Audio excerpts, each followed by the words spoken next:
Hello, welcome to the Ever More podcast with me, PK, standing in for the effervescing Chris, who is somewhere in West Yorkshire, I think, today, doing a bit of graft. So I promised him I'd step in and do the first preview of the season, which is, of course, Saturday, 5:30, St James's Park, the Aston Villa game. So a few things I want to cover off with Villa. First and foremost, I'm going to talk about them first. I think their transfer window's been really good, actually.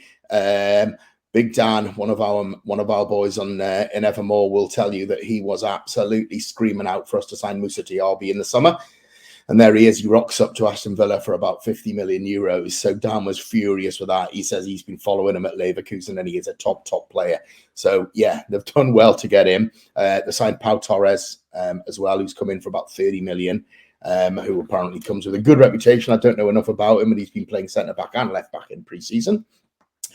And another player that they signed was a player was heavily linked with us all over social media last season, and that, of course, was Yuri Tillemans from Leicester. Relegated Leicester, of course, but we won't worry about that because we've got a relegated player from Leicester in our midst as well, in Harvey Barnes. So they've got a pretty good team, pretty good squad, and I think they could be one of the surprise packages this coming season. But let's not worry too much about them. Let's talk about Newcastle. So I was having a look at potentially what might be the starting 11. So I've had a look at the squad that Mark has very kindly put up for us. We're assuming at 21 that's going to be Tino Livramento, who's obviously just signed officially yesterday. They've left that squad number blank, and that's the number he wore at Southampton, another relegated team. But again, let's not worry about that. So I was having a look at the squad, and particularly the way I see it is the midfield looks really strong, and it's going to be a really tough decision as to what Eddie does. Now, take us back to last season. Our players were knackered. Toward the end of the season. We only had about 15 players that conceivably you could call first teamers and players that could come in and really perform for us. So we were we were brilliant last season. We were only super fit and lucky that we didn't have too many injuries. But this season, we have got some serious options. So having looked at all those options, look at that midfield, Joe Linton, Tonali. I'll take Richie out because for me, he's not going to be a starter. Joe Willock, Elliot Anderson, Sean Longstaff, Bruno, Lewis Smiley.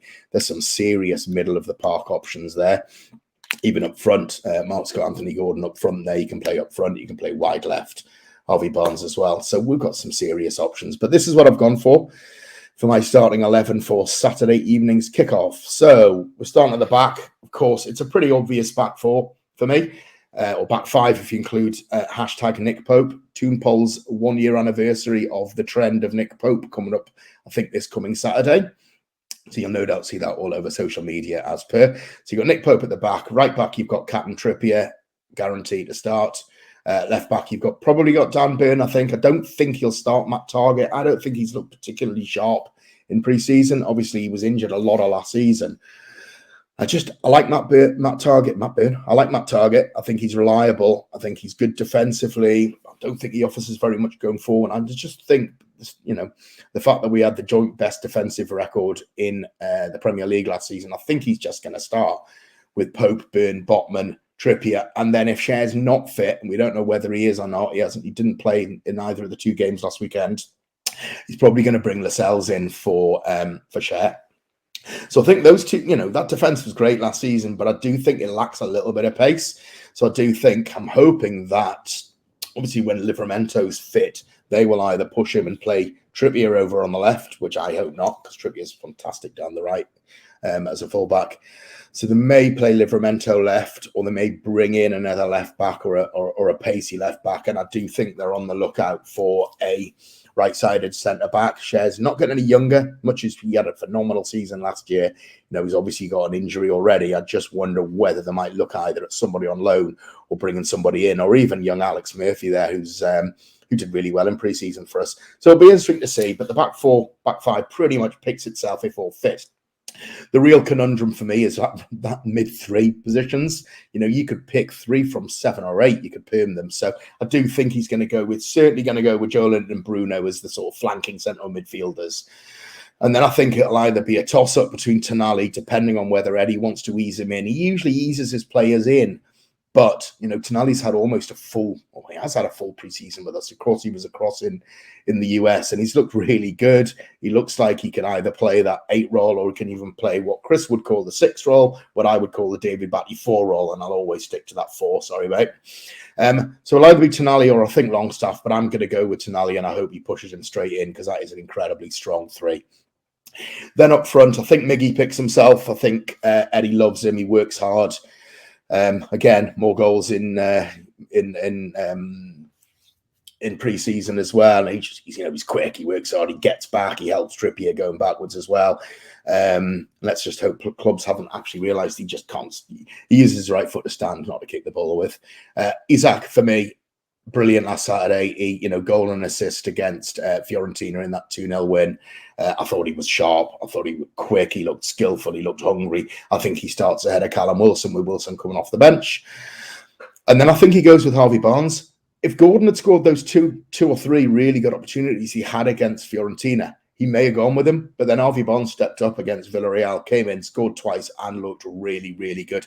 So that's the starting lineup I think he goes with. Pope, Trippier, Cher, Botman, Byrne. If Cher's not fit, I think he takes he puts Lascelles in there. Bruno, Tonali, and Joe Linton. Then Almiron, Isaac, and Harvey Barnes. I think that's a really strong 11. In terms of injuries for ourselves, Joe Willock's just coming back to fitness. Obviously, he did his hamstring fairly late on the season, so he hasn't had any kind of preseason to talk about. I think he might be back on the grass, as he might say, but he's just not fit there. Obviously, Emil Kraft had his ACL last season, so missed nearly everything. But he'll come into the squad. Certainly, he ain't gonna start ahead of Trippier, of course, even when fit. And then, of course, we've talked about Fabian Schär's potentially being doubtful as well. In terms of Villa's injuries, Jacob Ramsey's injured, so he's going to be out for a few weeks, which is great for us because I think he's a really good player. And Alex Moreno, the left back's injured as well, so it looks like they'll probably start with Luca Digne at left back, so we can really get Miggy at him, because Digne's to sell Matty Target to us for 12 or 13 million quid. And sign Luca Digne for Everton, 25 million quid was a little bit of a crazy business, but not our problem to have, I don't think. I do think in terms of stopping Villa, you really need to stop that central midfield of Tielemans particularly. And then you need to stop the centre forward, Watkins, who is really good. Ollie Watkins, really like him, young. Been there a couple of years now, and it was 30-odd million from Brentford. Looked a lot of money, but yeah, really good young English centre forward there, who I really rate. So we stop them. I think we will be fine.